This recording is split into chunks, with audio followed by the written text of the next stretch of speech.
امریکہ نے مقبوضہ کشمیر کی مزاحمتی تنظیم حزب المجاہدین کے سربراہ سید صلاح الدین کو عالمی دہشت گرد قرار دے دیا۔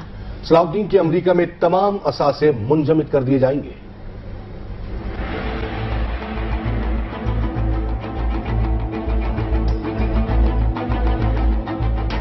بھارتی وزیر اعظم نریندر مودی وائٹ ہاؤس پہنچے تو امریکی صدر ڈونلڈ ٹرمپ نے انہیں ہاتھوں ہاتھ لیا۔ ٹرمپ نے بھارت کو سچا دوست ہی نہیں کہا بلکہ اس کا ثبوت بھی پیش کیا۔ مودی جی کو خوش کرنے اور ان سے ملاقات کو کامیاب بنانے کے لیے ٹرمپ انتظامیہ نے حزب المجاہدین کے سربراہ سید صلاح الدین کو عالمی دہشت گرد قرار دے دیا۔ بھارتی وزیر اعظم کے وائٹ ہاؤس آنے سے کچھ دیر پہلے امریکی محکمہ خارجہ نے سید صلاح الدین کو دہشت گرد قرار دینے کا بیان جاری کیا۔ بیان میں کہا گیا ہے کہ سید صلاح الدین نے ستمبر میں کشمیر تنازع کے پرامن حل کا راستہ روکا، کئی کارروائیوں کی ذمہ داری قبول کی اور مقبوضہ کشمیر کو بھارتی فوج کا قبرستان بنانے کی دھمکی بھی دی۔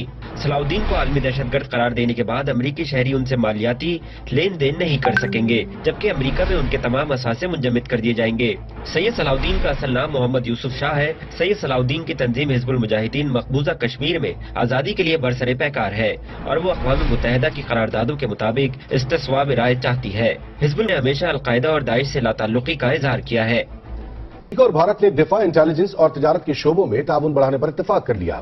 امریکی صدر ڈونلڈ ٹرمپ نے نریندر مودی سے ملاقات میں بھارت کو امریکہ کا سچا دوست قرار دیا ہے، جبکہ بھارتی وزیر اعظم نے کہا کہ ان کی اور ڈونلڈ ٹرمپ کی سوچ ایک جیسی ہے۔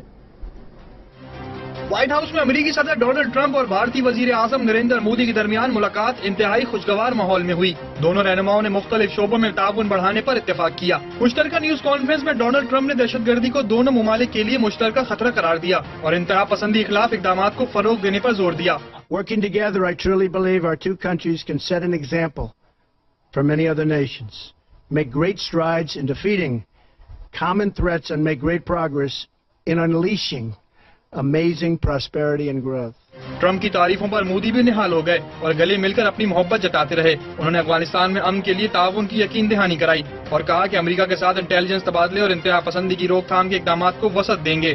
ہم آتنکوادی سنگٹھنوں سے جڑی ہوئی سمان چنتاؤں کے سمبند میں انٹیلیجنس اور سوچنا کے آدان پردان کو بڑھائیں گے تتھا پالیسی کوآرڈینیشن کو یتھا سمبھو گہرا کریں گے۔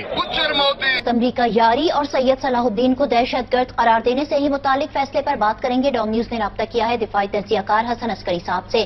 حسن عسکری صاحب، ایک ایسی تنظیم جس نے مقبوضہ کشمیر سے باہر کبھی مسلح جدوجہد کی حمایت ہی نہیں کی، اس کے سربراہ کو دہشت گرد قرار دینا کیا مقاصد ہو سکتے ہیں اس امریکی اقدام کے؟ دیکھیے، اس کی دو بڑی وجوہات ہیں۔ پہلی وجہ تو یہ ہے کہ ہندوستان کی مودی کی حکومت جو ہے وہ کشمیر کے حقوق کی جدوجہد کو دہشت گردی قرار دیتی ہے، اور ایسی دہشت گردی جو بقول ہندوستان جو پاکستان میں بیٹھی ہوئی کچھ تنظیمیں کرتی ہیں، وہ ہندوستان کی حکومت یہ ماننے کو ہی تیار نہیں ہے کہ کشمیری جو ہیں حکومت کے جبر سے، حکومت ہندوستان کے جبر اور تشدد سے تنگ آ کر اپنے حقوق کی جدوجہد کر رہے ہیں۔ دوسری اس کی وجہ یہ ہے کہ جو امریکہ کے صدر ہیں وہ خوش کرنا چاہتے تھے مودی صاحب کو تاکہ مودی صاحب سے کوئی بزنس ڈیل حاصل کر سکیں، اور بزنس ڈیل انہوں نے حاصل کی، یعنی ہندوستان جو ہے وہ اسلحہ خریدے گا امریکہ سے، اور جس کی وجہ سے وہاں نوکریاں نکلیں گی، کچھ لوگوں کو فائدے ہوں گے، فیکٹریاں چلیں گی، اکانومی میں جو ڈیفیسٹ ہے وہ تھوڑا سا کم ہوگا۔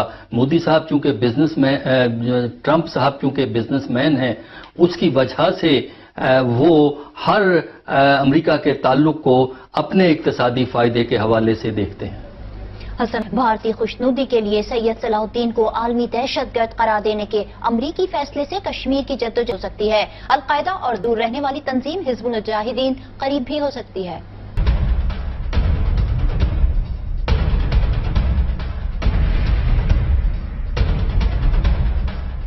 حزب المجاہدین کے کمانڈر صلاح الدین کو عالمی دہشت گرد قرار دینے کا امریکی فیصلہ ڈونلڈ ٹرمپ کی بھارت کو علامتی رعایت ہے۔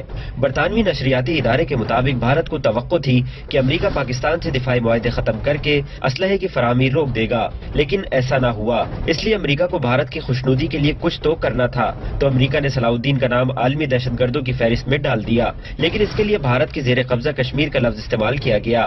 اس طرح امریکہ نے اس کو متنازع خطہ تسلیم بھی کیا۔ تجزیے میں اعتراف کیا گیا ہے کہ حزب المجاہدین نے طویل جدوجہد کے دوران کبھی کسی عالمی ایجنڈے کا ذکر نہیں کیا. عالمی طور پر مسلمہ دہشت گرد تنظیموں القاعدہ اور دولت اسلامیہ سے فاصلہ قائم رکھا اور اقوام متحدہ کی قراردادوں پر عمل پر اصرار کیا. صلاح الدین کو دہشت گرد قرار دینے کے بعد کشمیر کا معاملہ مقامی ایجنڈے سے بڑھ کر عالمی ایجنڈا بنایا جا سکتا ہے اور عالمی جہادی نیٹ ورک کا حصہ بنا سکتا ہے.